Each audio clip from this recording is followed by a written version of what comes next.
주요 뉴스입니다. 축구대표팀이 북중미 월드컵 2차 예선 마지막 경기에서 이강인의 결승골로 중국을 1대0으로 물리쳤습니다. 이로써 대표팀은 최종 예선에서 톱시드를 확보하며 일본과 1위를 피할 수 있게 됐습니다. 윤석열 대통령이 두 번째 순방국인 카자흐스탄에 도착했습니다. 윤 대통령은 오늘 토카예프 카자흐스탄 대통령과 정상회담을 하고 핵심 광물 공급망 협력 등을 논의합니다. 어젯밤 서울 서부간선도로에서 트레일러와 SUV가 추돌해 2명이 다쳤습니다. 전남 목포의 6층짜리 건물에선 화재로 50명이 대피하기도 했습니다. 민주당이 과방위에 이어 오늘 법사위 전체 회의를 열어 최혜병 특검법부터 상정할 예정입니다. 국민의힘 내에서는 남은 7개 상임위원장을 두고 고심이 깊어지고 있습니다. 중국으로 돌아간 푸바오가 2개월간의 격리를 끝내고 오늘 일반에 공개됩니다. 학대 논란과 관련해 중국 측은 푸바오가 양호한 건강 상태를 보이고 있다고 강조했습니다. 강릉에 이틀째 열대야가 이어졌습니다. 전국적으로 폭염특보가 확대되는 가운데 오늘도 불볕더위가 이어지겠습니다. 6월이지만 한여름 같은 뜨거운 날들이 계속되고 있습니다. 강원도 강릉에선 벌써부터 열대야 현상이 발생했는데요. 후텁지근한 날씨는 어젯밤에도 계속됐는데 오늘 역시 전국적으로 불볕더위가 이어질 전망입니다. 뜨거운 날씨 잘 대비하셔야겠습니다. 보도에 이한나 기자입니다. 가벼운 옷차림의 시민들이 모래사장 벤치에 앉아 더위를 식힙니다. 모자를 쓴 채 물놀이하는 아이들과 양산을 쓰고 바닷가를 산책하는 사람들도 보입니다. 어제나 최고 기온 33.9도를 기록한 강릉의 모습입니다. 지난 10일 밤 올해 첫 열대야가 나타난 강릉은 어젯밤에도 후텁지근한 날씨가 이어졌습니다. 어젯밤에는 열대야처럼 더웠었거든요. 근데 너무 더워서 오늘 바닷가에 나오니까 너무너무 시원하고 좋아요. 열대야는 오후 6시부터 이튿날 오전 9시까지 최저기온이 25도 아래로 떨어지지 않는 현상을 말하는데 강릉의 열대야는 전국 기준으로 6일이나 먼저 찾아온 겁니다. 전국적으로도 연일 불볕더위가 계속되는 가운데 폭염특보는 확대되고 있습니다. 대구의 낮 기온은 34도가 예보된 가운데 전국 대부분 지역에서 30도 이상 오르는 등 당분간 더운 날씨가 이어질 것으로 전망됩니다. 이번 주말 수도권과 강원 영서 지역에 비가 내리면서 불볕더위는 한풀 꺾일 것으로 보입니다. MBN 뉴스 이한나입니다. 이어서 사건 사고 소식입니다. 어젯밤 서울 서부간선도로에서 트레일러 차량이 차선을 변경하다 SUV와 추돌하는 사고가 나서 운전자 2명이 병원으로 옮겨졌습니다. 또 전남 목포의 한 빌딩과 인천의 열처리 가공업체에서는 화재가 발생했습니다. 밤사이 사건 사고 소식은 장덕진 기자가 보도합니다. 트레일러 앞부분이 적재함과 분리돼 도로에 박혀 있습니다. 흰색 SUV 차량은 왼쪽 문이 찌그러졌습니다. 어젯밤 11시쯤 서울 서부간선도로에서 트레일러가 차선을 변경하다 옆 차선에 있던 차량을 추돌하는 사고가 발생했습니다. 충격으로 적재함에 실린 전봇대가 앞으로 밀려 트레일러 앞부분도 파손됐습니다. 40대 운전자 2명은 경상을 입고 병원으로 옮겨졌습니다. 건물 내부가 온통 시커멓게 탔습니다. 벽과 천장도 모두 그을렸습니다. 어젯밤 9시쯤 전남 목포시 오감동에 있는 한 6층 건물에서 불이 나 1시간 반 만에 꺼졌습니다. 이 불로 건물 안에 있던 50명이 대피하고 조치 중이던 경찰관이 연기를 마셨습니다. 단순 연기범이어가지고 저희가 명패로 잡지 않았습니다. 그 현장에서 화재 조사가 경찰이랑 같이 지금 조사 중에 있습니다. 건물에서 연기가 피어오르고 소방관들은 물을 뿌립니다. 건물 내부에는 연기가 자욱합니다. 앞선 오후 6시쯤 인천시 고잔동에 있는 금속가공 열처리 업체에서도 화재가 발생해 40여 분 만에 꺼졌습니다. 인명피해는 발생하지 않았습니다. 소방당국은 정확한 화재 원인을 조사하고 있습니다. MBN 뉴스 장덕진입니다. 중앙아시아 3개국을 국빈 방문 중인 윤석열 대통령이 오늘은 두 번째 순방국인 카자흐스탄에서 정상회담을 합니다. 앞서 투르크메니스탄에서는 경제인들과의 비즈니스 포럼에 참석해 양국의 경제 협력 속도를 높이자고 말했습니다. 카자흐스탄 현지에서 이기종 기자입니다.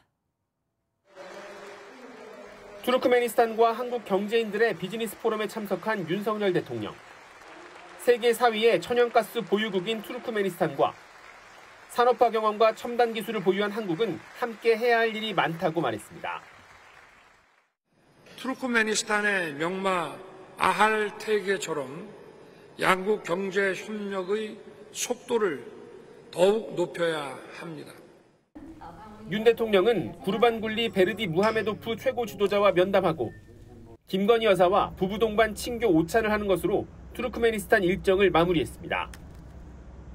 베르디 무하메도프 최고 지도자는 윤 대통령 부부의 동물 사랑에 감명받았다며 국견인 알라바이를 선물했습니다. 다음 순방지인 카자흐스탄 수도 아스타나에 도착한 윤 대통령은 현지 동포 120여 명을 초청해 간담회를 열었습니다.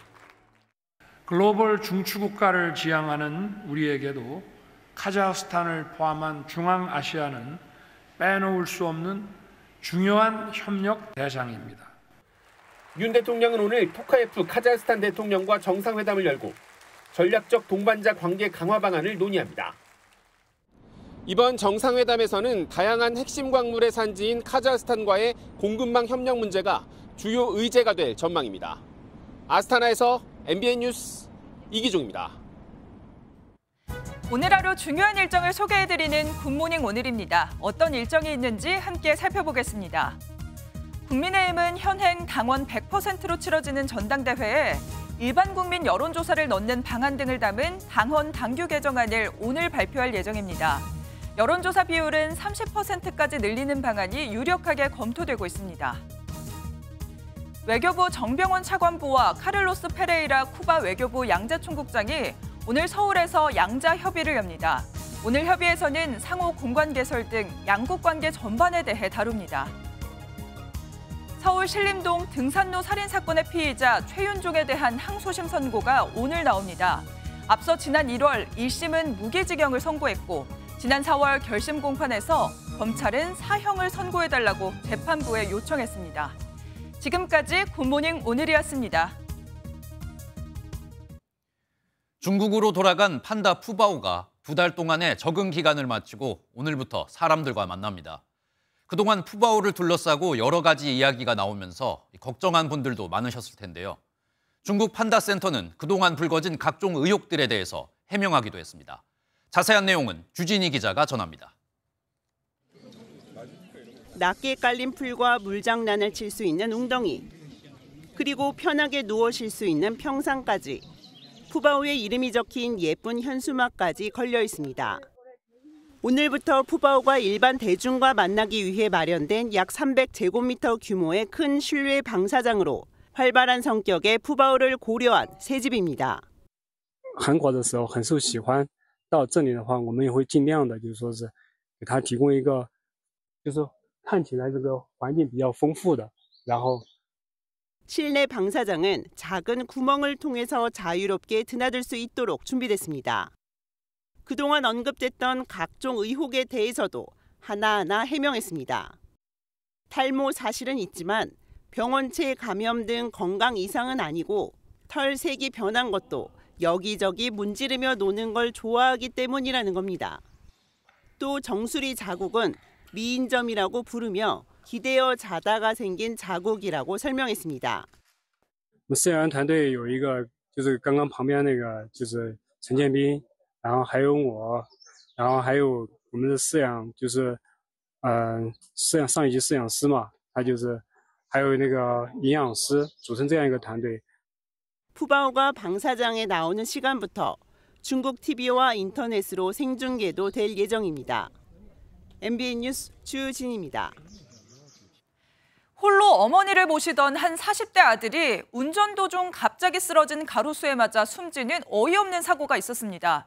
처음엔 운이 없는 안타까운 단순 사고인가 싶었는데 법정에서 이 사고가 인재였다는 사실이 저희 MBN 단독 취재로 드러났습니다. 우종환 기자가 보도합니다.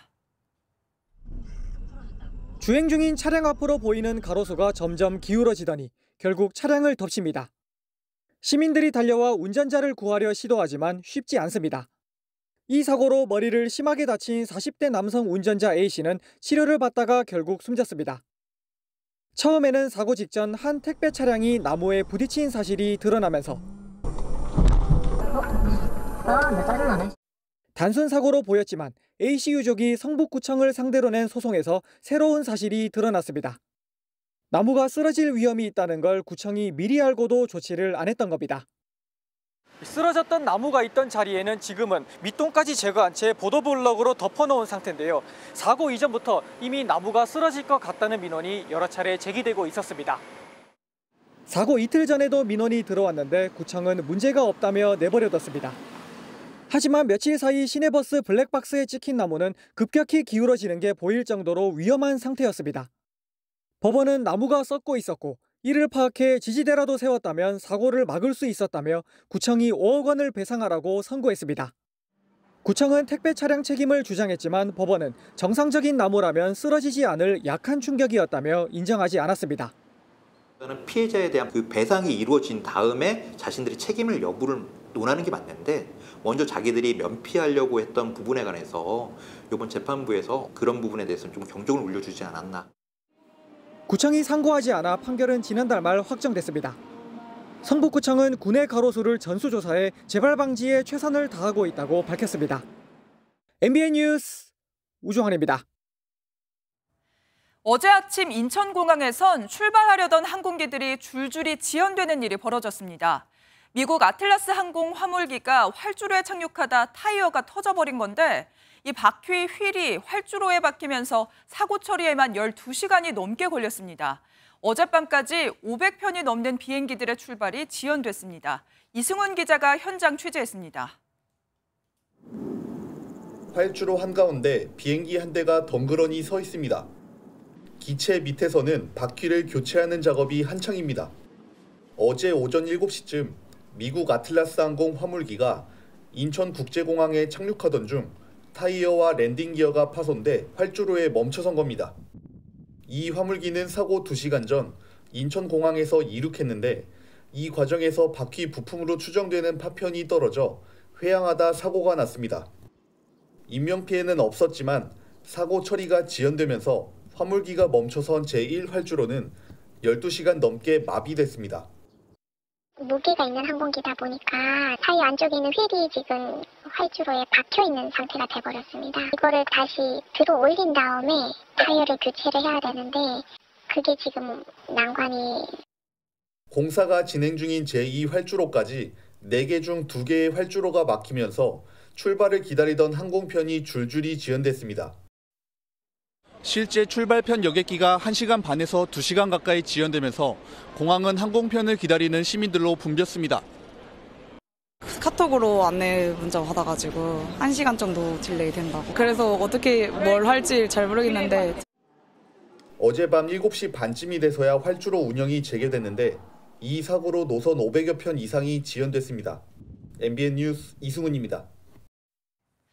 자신에게 성범죄를 저지르려고 했던 사람과 같은 아파트에서 계속 함께 산다면 어떤 심정일까요? 이런 일은 당연히 없어야 하는데 피해자를 보호할 법과 제도는 수십 년째 제자리에 멈춰 있습니다. 그 사이 미성년 성범죄 피해자들의 2차 피해는 반복되고 있습니다. 박혜빈 기자입니다. 지난해 8월 초등학생 A양은 같은 아파트에 사는 고등학생 B군으로부터 잠깐 도와달라는 말을 듣고 아파트 지하 1층으로 따라갔습니다. 비상계단 쪽으로 이제 유인을 해서 꺼내줄 테니까 만져달라고 요구를 해서 저희 아이가 너무 놀라서 싫다고 얘기를 했고. 소년 재판에 넘겨진 B군이 보호 처분을 받으면서 해당 아파트에서 계속 살게 됐고 피해자들만 불안에 떨고 있습니다.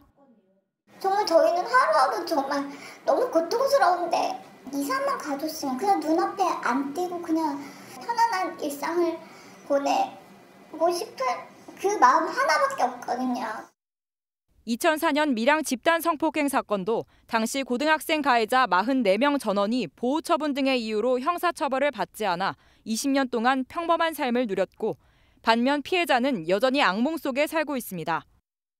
최근에는 일부 유튜버들이 가해자들의 신상을 공개하면서 피해자가 되레 2차 피해에 노출된 상황입니다. 미성년 성범죄 피해자들의 2차 피해를 막기 위해 검사가 별도로 접근 금지 명령을 청구할 수 있지만 최종 판결 전까지 공백이 불가피하다는 맹점은 여전합니다. 소년 재판은 가해자의 장래에 영향을 미칠 수 있다는 이유로 피해자에게조차 비공개로 진행돼 재판 일정은 물론 결과도 알 수 없는 실정입니다. 피해자가 얼마나 많은 피해를 입고 힘든지 이러한 의견이 전달이 되지 않고 가해자의 이야기만 듣다 보니까 결국에는 가해자에게 유리한 판결이 내려. 미성년 가해자의 인권보호 원칙에 피해자는 살던 지역을 떠나야 하는 현실. 좀 더 세밀한 대책이 시급해 보입니다. MBN 뉴스 박혜빈입니다. 병원에 기증된 해부용 시신 쿼데버는 의대생 교육과 교수들의 연구 목적으로 쓰이지만 현장에선 턱없이 부족한 실정입니다. 유족들의 큰 결단이 필요하기 때문인데요. 그런데 최근 한 민간업체가 운동 강사를 대상으로 고액의 참가비를 받고 이 쿼데버를 내세운 해부 수업을 홍보해서 논란이 거셉니다. 안병수 기자가 취재했습니다.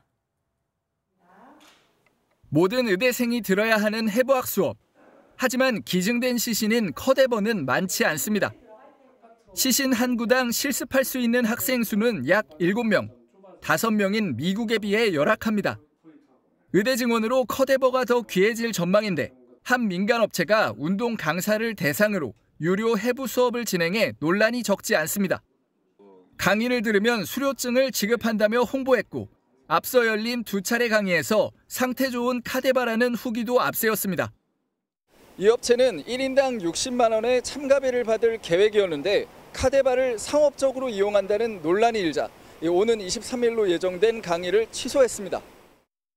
카데바와 수업 장소를 제공한 가톨릭대는 수업 운영에 관여하지 않는다며 선을 그었고 교육 프로그램이나 이런 것들은 다 업체에서 진행을 하는 부분인 거고 저희는 지금 대관을 하고 업체 측은 유족에 사과한다면서도 영리 목적은 아니었다고 강조했습니다. 유족들 부분들에게 좀 정중하게 예의를 지키지 못했던 부분에 대해서는 사과드리는 부분이 있고요. 교육에 필요한 최소한의 비용으로 저희가 산정된. 의사단체는 해당 업체를 시체해부법 위반 혐의로 고발했습니다.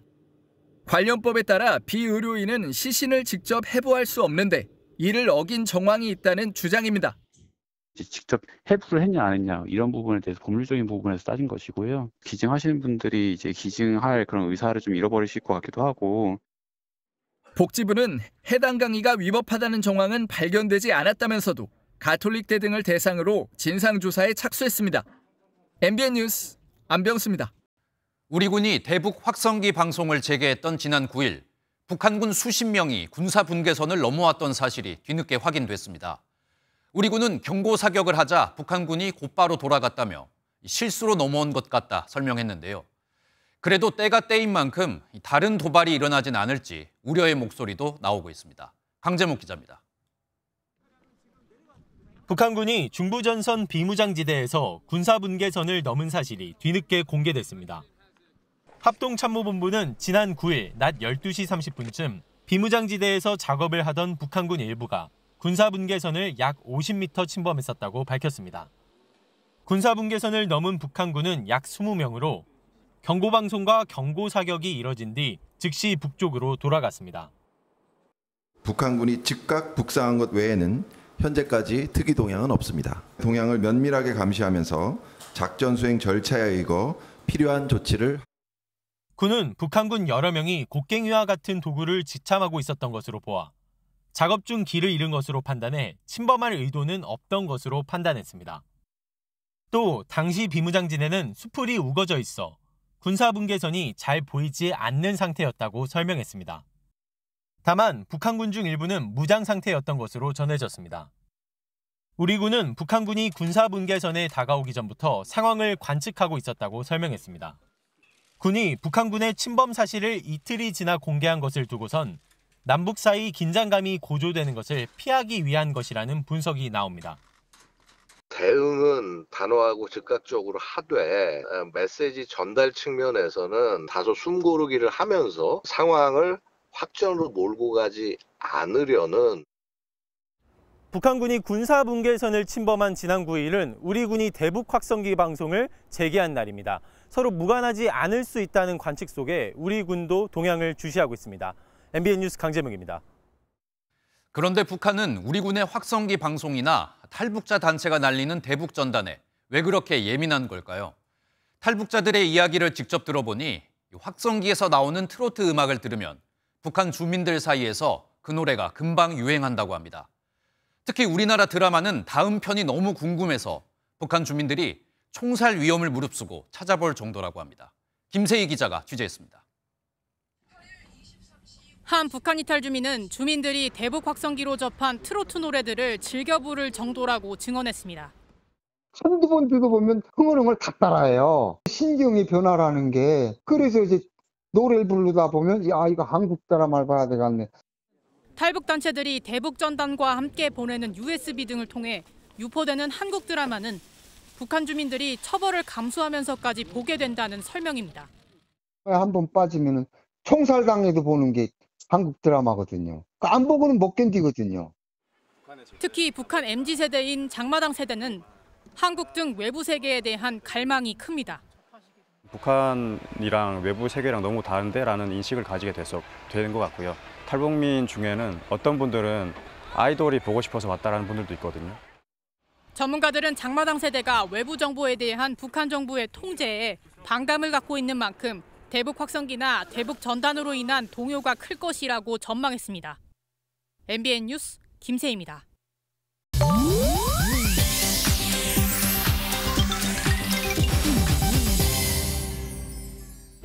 인터넷에선 어떤 소식들이 화제일까요? 인터넷 와글와글입니다. 방탄소년단 맏형 진 씨가 12일인 오늘 멤버들 중 처음으로 군복무를 마치고 제대합니다. 진 씨는 지난 2022년 12월 멤버 중 가장 먼저 육군 현역으로 입대해 신병교육대에서 18개월 동안 조교로 복무했는데요. 내일 서울에서 열리는 2024 페스타에 참석해 제대 후 첫 공식 일정으로 팬들을 만날 예정입니다. 현재 BTS는 멤버 전원이 병역 의무를 이행 중인 가운데 BTS의 첫 군필자가 되는 진 씨의 전역을 전 세계 팬들이 축하하고 있는데요.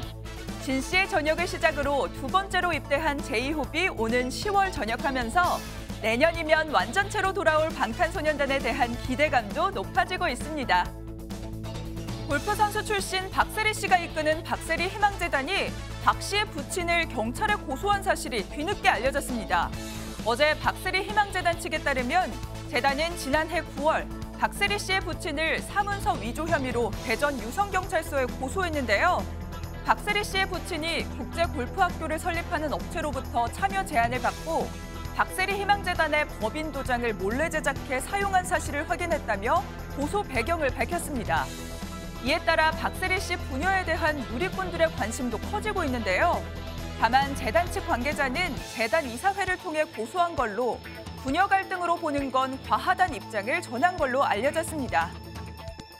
비행 중이던 여객기가 우박 폭풍을 만나 기체가 손상되는 아찔한 사고가 발생했습니다. 외신에 따르면 현지 시각 9일 승객 170여 명을 태우고 오스트리아로 향하던 여객기가 야구공만한 우박을 맞아 기체 앞부분이 심하게 파손됐는데요. SNS에는 조종석 창문 유리창이 폭격을 맞은 것처럼 찌그러지고 산산조각난 사진들이 잇따라 올라와 당시 상황을 짐작하게 했습니다. 이번 우박 폭풍을 만들어낸 건 정난운으로 정난운은 번개나 난기류 등을 동반해 항공기엔 치명적인데요. 천만다행으로 여객기는 무사히 공항에 착륙했고 인명피해는 없었다고 하네요. 인터넷 와글와글이었습니다. 국회에서 상임위원장 11명을 단독 선출한 민주당이 곧바로 상임위들을 가동하기 시작했습니다. 당장 오늘부터는 법사위를 열어서 최혜병 특검법을 처리할 것으로 보이는데 본격적인 속도전에 나서고 있습니다. 먼저 서영수 기자가 전합니다. 11개 상임위원장 단독 선출을 마무리한 이튿날 민주당이 곧바로 국회 과방위를 소집했습니다. 단독으로 야당 간사를 선출하며 회의에 불참한 국민의힘을 향해서도 신속히 참여하라고 촉구했습니다. 국민의 삶의 질을 높이고 국가 경쟁력을 강화하는 데 이바지하기를 원하고 계십니다. 하루빨리 여야가 동참하여 위원회가 운영될 수 있기를 기대합니다. 민주당은 오늘 법안 처리에 관문 역할을 하는 법사위 첫 회의도 열 계획입니다. 22대 국회에서 재발의한 최혜병 특검법 심의를 시작으로 본격적인 입법 속도전에 나선다는 계획입니다. 관례나 합의, 협의를 빙자해서 국회의 역할을 사실상 못하게 하는, 국회의 기능을 마비시키는 일은 있어서는 안 됩니다. 상임위를 중심으로 국정조사와 청문회도 속도감 있게 추진하겠다며 국민의힘을 압박했습니다. 민주당은 오는 13일까지 나머지 7개 상임위 구성도 마무리하겠다고 통보했지만 국민의힘이 협상 테이블에 앉을 가능성이 낮아 당분간 강대강 대치는 불가피할 전망입니다. MBN 뉴스 서영수입니다.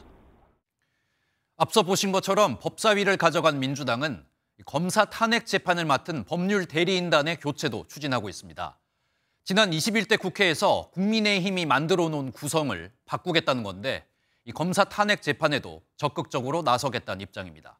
이 내용은 최돈희 기자입니다. 검사 안동환 탄핵소추안은 가결되었음을 선포합니다. 지난해 9월 더불어민주당 주도로 안동환 검사 탄핵안은 국회를 통과했습니다. 이후 헌법재판소에서 기각됐지만 현직 검사에 대한 탄핵소추가 이뤄진 첫 사례였습니다. 뿐만 아니라 손준성, 이정섭 검사의 탄핵 사건도 헌재에 계류 중입니다. 22대 국회 전반기 법사위를 가져간 민주당은 검사 탄핵에 대해 강경 대응을 예고했습니다. 민주당 소속 법사위원들은 정청래 신임 법사위원장을 만나 검사 탄핵 심판 대리인단 교체건을 건의했습니다. 탄핵소추안이 국회 본회의를 통과하면 탄핵소추위원은 검사 역할을 하는데 통상 법률 대리인단이 꾸려집니다. 그런데 21대 국회 국민의힘 소속 김도읍 전 법사위원장이 구성한 법률 대리인이 제대로 된 역할을 안 했다는 겁니다. 민주당은 법률 대리인을 교체하는 동시에 법률 대리인단 규모도 확대해 탄핵 심판에 적극적으로 관여하겠다는 입장입니다. 법사위 소속 장경태 민주당 의원은 법사위원장이 바뀐 만큼 대리인단을 대폭 강화하고 법사위원들이 적극 참여하자는 얘기가 나왔다고 밝혔습니다.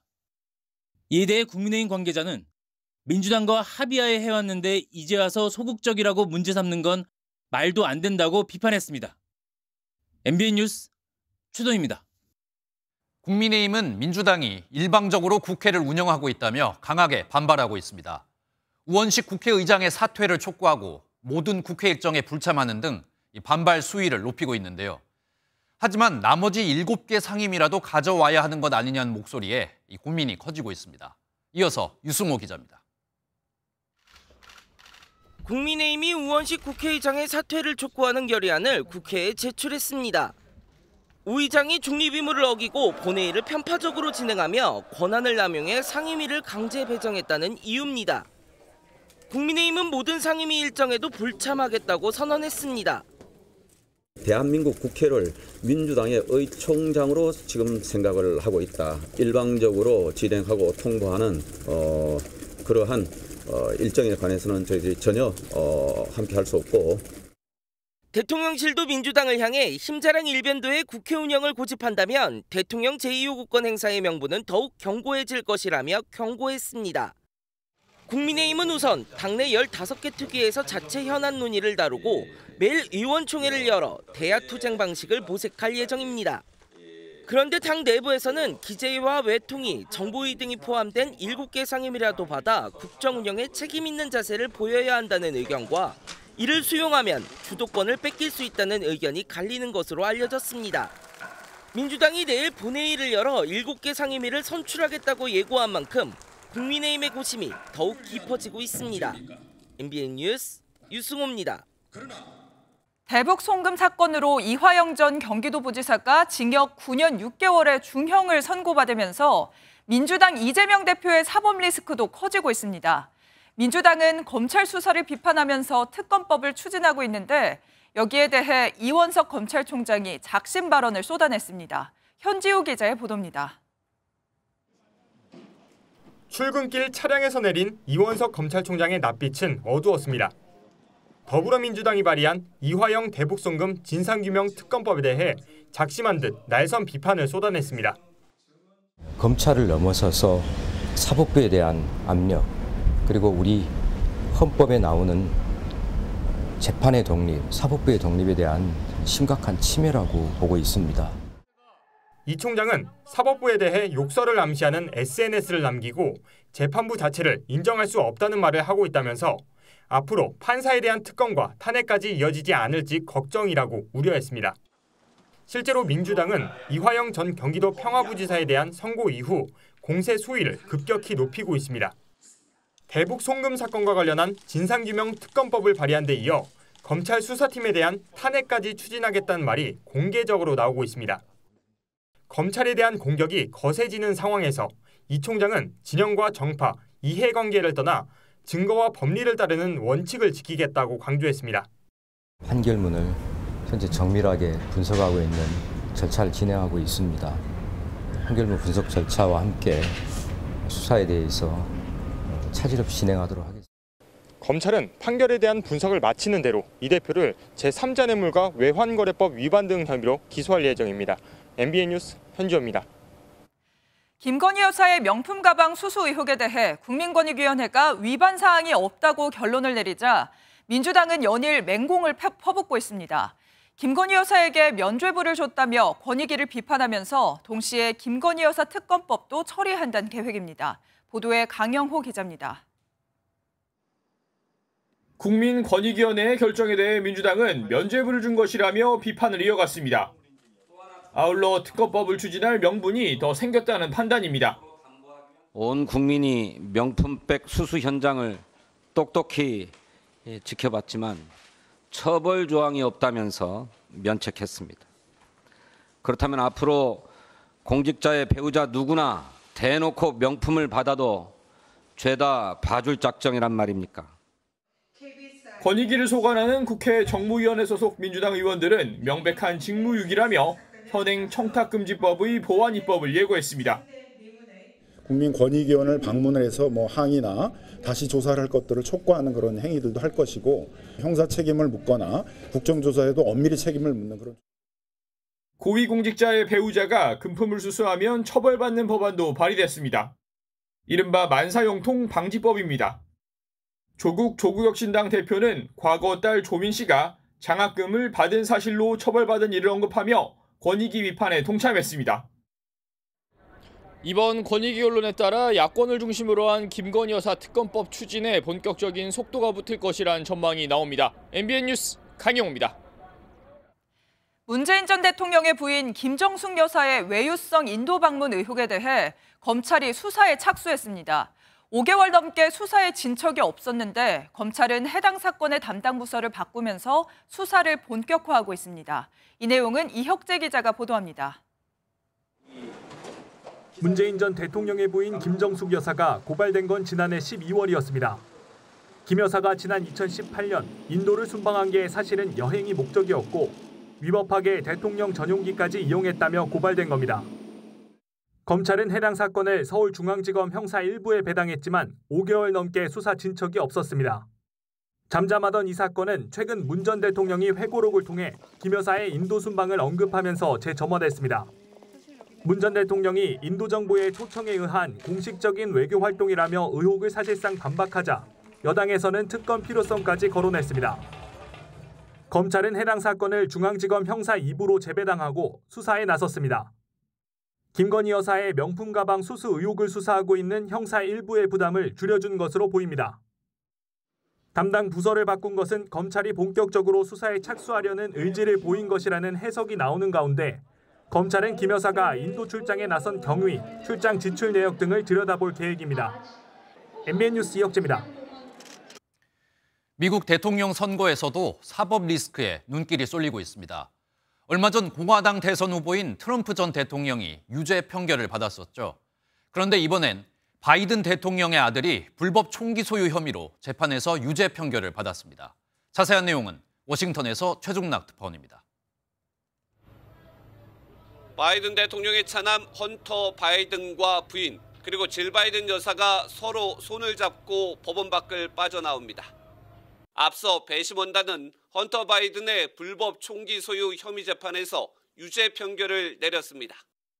헌터 바이든은 2018년 마약 중독자라는 사실을 숨기고 권총을 소지한 혐의로 기소돼 재판을 받았습니다. No one in this country is above the law. Everyone must be accountable for their actions, even this defendant.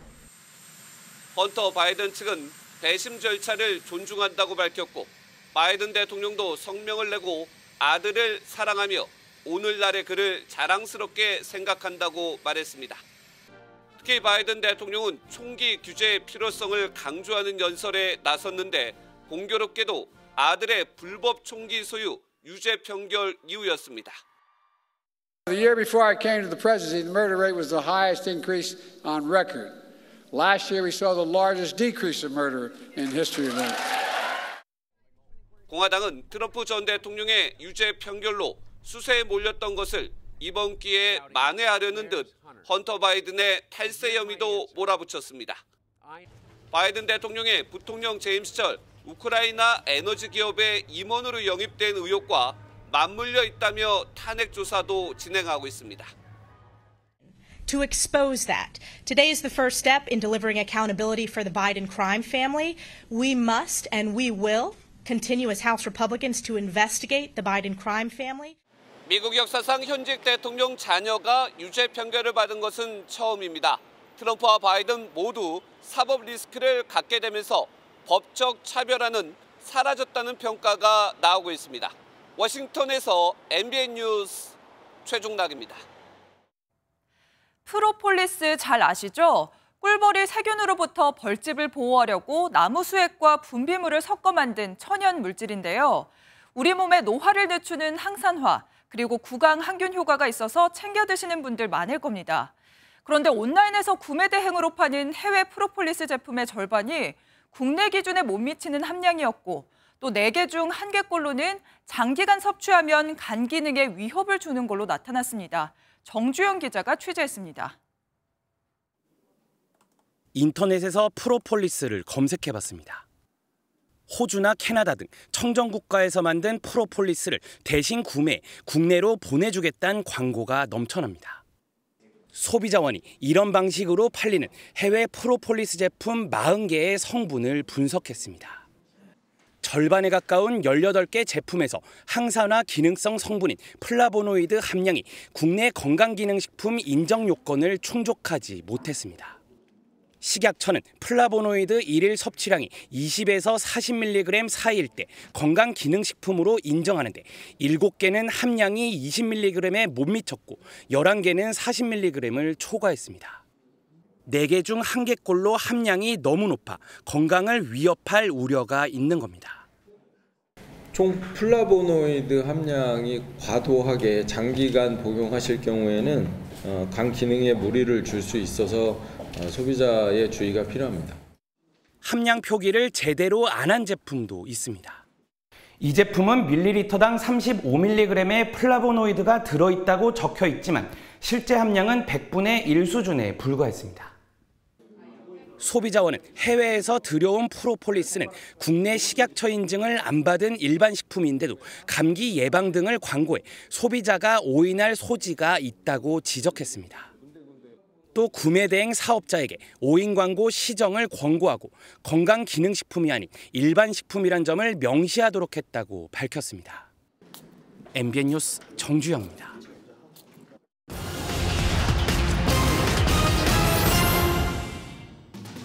우리은행에서 100억 원에 달하는 횡령 사건이 발생했습니다. 우리은행 경남 김해지점에 근무하는 한 직원은 고객들의 대출 신청서를 조작해 돈을 빼돌리다 적발됐고 지난 10일 경찰에 자수했는데요.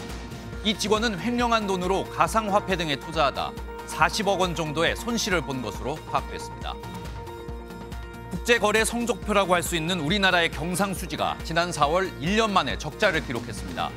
한국은행에 따르면 지난 4월 적자는 2억 9천만 달러, 우리 돈으로 약 3,900억 원을 넘긴 것으로 나타났습니다. 11개월 연속 이어진 흑자가 멈췄지만 한국은행은 일시적 현상으로 보고 5월엔 경상수지가 반등할 것으로 예상했습니다. 올해 서울의 연립 다세대 주택의 전세 거래 중 절반 가까이가 역전세 주택인 것으로 집계됐습니다.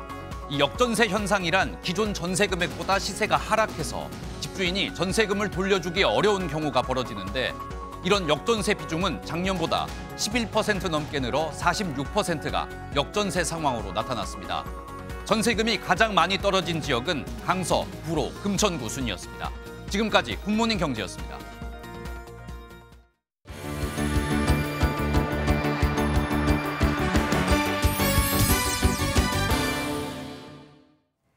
굿모닝 월드입니다.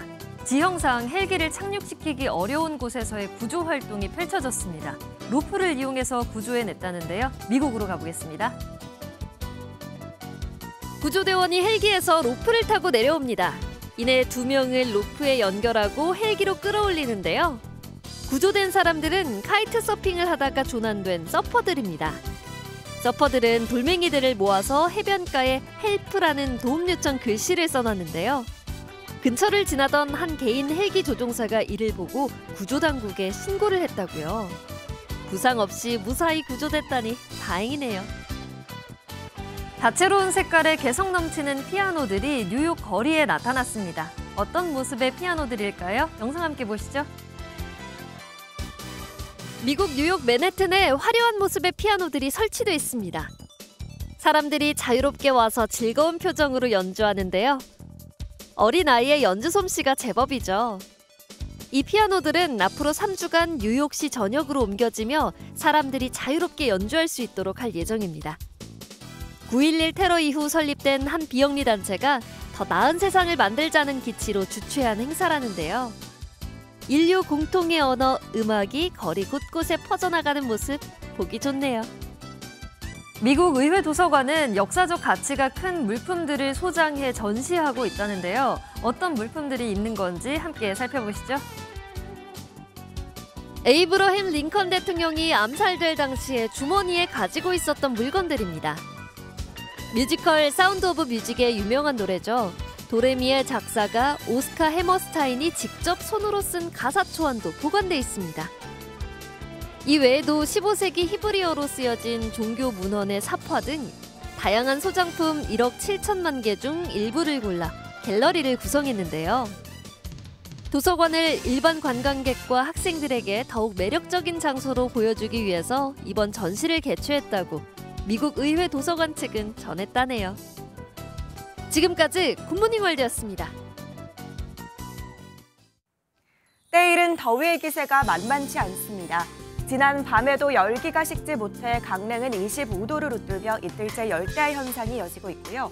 한낮에도 대부분 지역의 기온이 어제만큼 올라 불볕더위가 계속되겠습니다.